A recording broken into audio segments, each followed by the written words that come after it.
America और Britain समेत दुनिया भर के 15 देशों में भारतीय मूल के 200 से अधिक लोग नेतृत्व के पदों पर काबिज हैं और इनमें से 60 लोगों ने मंत्रिमंडल में जगह बनाई है। 2021 इंडिया स्पोरा गवर्नमेंट लीडर्स की अपनी तरह की एक पहली सूची में ये जानकारी दी गई है। सरकारी वेबसाइटों और सार्वजनिक रूप से उपलब्ध अन्य संसाधनों के आधार पर तैयार की गई सूची में कई जानकारियां हैं। इसमें बताया गया है कि भारतीय मूल के 200 से अधिक नेता दुनिया भर के 15 देशों में लोक सेवा के उच्चतम स्तर पर पहुंचे हैं और इनमें से 60 से अधिक लोग मंत्रिमंडलों में पद संभाल रहे हैं। इंडिया स्पोरा के फाउंडर, इंडस्ट्रियलिस्ट और इन्वेस्टर M.R. रंगास्वामी ने कहा कि यह अत्यंत गौरव की बात है कि दुनिया के सबसे पुराने लोकतांत्रिक देश की पहली महिला और पहली अश्वेत उपराष्ट्रपति भारतीय मूल की है। अमेरिकी सांसद एमी बेरा ने कहा कि 2021 इंडिया स्पोरा गवर्नमेंट लीडर्स की सूची में शामिल होना मेरे लिए गर्व की बात है। संसद में सबसे लंबे समय से सेवाएं दे रहे सांसद के तौर पर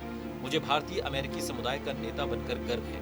ये समुदाय अमेरिकी जीवन और समाज का अभिन्न अंग बन गया है। दूसरी तरफ यूनाइटेड नेशंस में भारतीय मूल की एक कर्मी ने इस वैश्विक संगठन का अगला महासचिव बनने के लिए अपनी उम्मीदवारी की घोषणा की है। संयुक्त राष्ट्र विकास कार्यक्रम यानी कि UNDP में लेखा परीक्षक समन्वयक के तौर पर कार्यरत आकांक्षा अरोड़ा मौजूदा महासचिव एंटोनियो गुतारेस के खिलाफ उम्मीदवारी की घोषणा करने वाली पहली शख्स हैं। गुतारेस ने यूनाइटेड नेशंस के हेड के तौर पर अपने दूसरे कार्यकाल के लिए अपनी उम्मीदवारी पेश की है।